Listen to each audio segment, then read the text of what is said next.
জমকালো আয়োজনের মধ্য দিয়ে পালিত হলো বাংলাদেশ জাতীয়তাবাদী দল বিএনপির প্রতিষ্ঠাবার্ষিকী। ৪৭তম প্রতিষ্ঠাবার্ষিকী উপলক্ষে গাজীপুর মহানগর বিএনপির আয়োজনের অনুষ্ঠিত হয় আনন্দ র্যালি। এই আনন্দ র্যালিতে অংশগ্রহণ করেন গাজীপুর মহানগরের বিভিন্ন থানা এবং ওয়ার্ড বিএনপির সহযোগী অঙ্গ সংগঠন। গাজীপুর সিটি প্রতিনিধি মুর্শেদ আলম জিসান।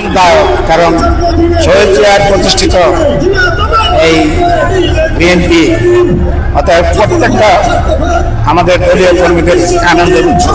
৪৭তম প্রতিষ্ঠাবার্ষিকী উপলক্ষে গাজীপুর মহানগর বিএনপির ঘনত্ব র্যালিতে ৩৮ নং ওয়ার্ড বিএনপির সকল নেতৃবৃন্দ উপস্থিত হয়েছি। আমরা বিএনপির আগামী সফলতা কামনা করছি। আগামী নির্বাচনে আজকে আমাদের বাংলাদেশ জাতীয়তাবাদী দল বিএনপির ৪৭তম প্রতিষ্ঠাবার্ষিকী। সেই প্রতিষ্ঠাবার্ষিকী উপলক্ষে আপনারা জানেন বিগত ১৭টি বছর আমরা কোনো আজকে আমাদের বাংলাদেশ জাতীয়তাবাদী দল বিএনপির ৪৭তম প্রতিষ্ঠাবার্ষিকী। সেই প্রতিষ্ঠাবার্ষিকী উপলক্ষে আপনারা জানেন বিগত ১৭টি বছর আমরা কোনো দলীয় কোনো প্রোগ্রাম সহ কোনো প্রকার কোনো কাজে আমরা আসতে পারিনি। আমাদের প্রশাসন দিয়ে আওয়ামী লীগের গুন্ডারা হামলা মামলা করে আমাদের বিতাড়িত করেছে। আমাদের কোনো জায়গায়